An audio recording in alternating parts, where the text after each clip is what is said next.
वैसन वैसन दे तू न प्यारी हो। जैसन जैसन मर्दा वैसन वैसन दे तू न प्यारी हो। जैसन जैसन मर्दा खोजबू वैसन वैसन दे तू न प्यारी हो।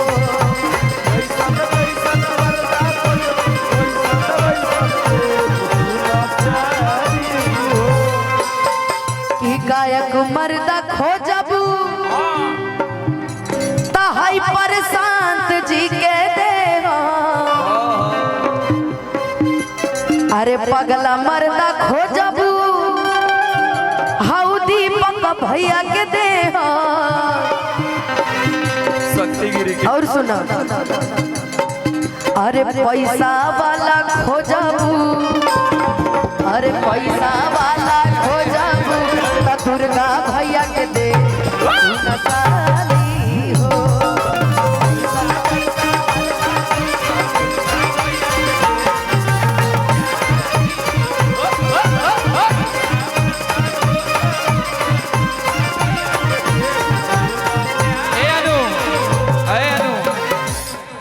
कि अरे छोटा हन मरदा खोजबू अरे अपूर्व बाबू के दे अगुरहर मर्दा खोजबू तहाई सदरी वाला के दे तक सुनो तब मैगी वाला बाल मर्दा खोजबू हौवे कर बाबू के देव सुना प्यारी। वैसन मर्दा दे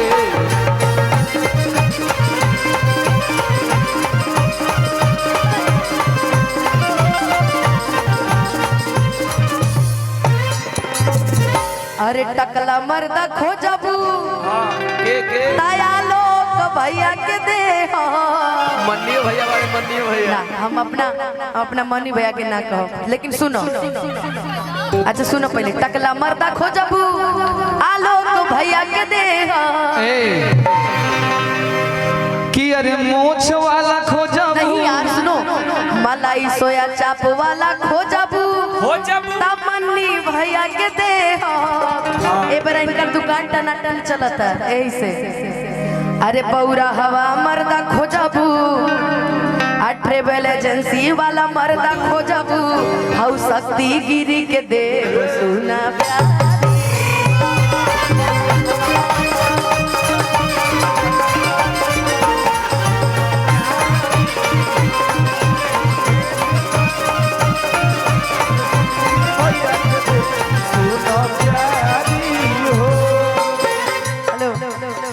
हम तो चलो हम तो फिर भी ठीक ठाक है अपने पूरे परिवार में हई अलगे धुन में डांस कर रहा है भाई अब पूरा मुंह में बानर बन गइल बा। कि अरे सीएम मरदा खोजबू अरे योगी जी के दे अपनी योगी सांसद मर्दा खोजबू रवि किशन भैया के दे अरे पीएम मरदा खोजबू पीएम मर्दा खोजबू अरे मोदी जी के दे सुन प्यारी हो। पीएम मरदा खोजबू मोदी जी के दे सुन प्यारी हो।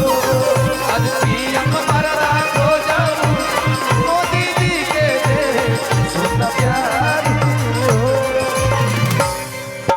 सुनो कि कैमरा वाला खोजबू तहाउ बिरजेश जी के दे ढोलक मर्दा आ कुर्ता वाला खोजबू मैरून कलर वाले भैया जी के दे आई भैया के बोलाई था जिनकर पेट निकलल बा ढोलक वाला अरविंद भैया के दुर्गा भैया आपके बगलिया में जौन मैरून पहले बड़े मैरून इनकर जिनकर पेट निकलल बा ई वाला कि पेट निकलल मर्दा खोजबू इनका नाम क्या है अरे अमित भैया के दे पेट निकल गल भाई से कहने हो अब बाकी अरे कोट वाला खोजबू इनकर का नाम है शीतल भैया बाप रे बाप आ दूबर पातर खोजबू त शीतल भैया के दे सुना आखिरी में कि हई खैनी वाला खोजबू तहाई चैनल वाला के दे अब भाई ना उनका ध्यान खैनी पर ढोलक वाला कि खैनी वाला खोजबू तहाई चैनल वाला के दे पगड़ी वाला खोजबू हाउ वेटर बाबू के दे और सुना अरे कोट वाला खोजबू अरे पागल मर्दा खोजबू बौराहा मर्दा खोजबू हाफ माइंड मर्दा खोजबू अरे हित मर्दा खोजबू हाउ हाकिम भैया के दे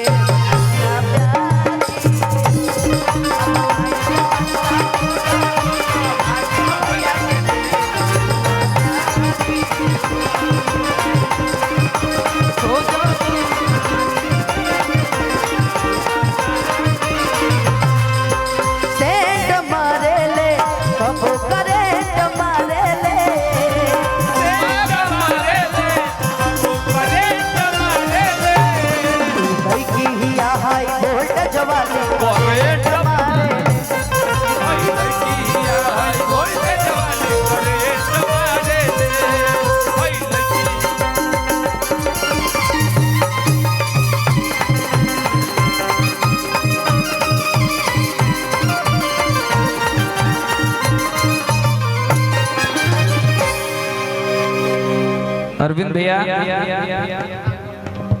ये जो 3 बालिकाएं आ रही हैं ब्लैक ब्लैक पहन के अच्छा इनके लिए अर्ज किया है कि कश्मीर के फ्रूट लगेलू हाँ काला सूट में क्यूट लगेलू आर्यन बाबू का गाना है ये बाप रे बाप अब तो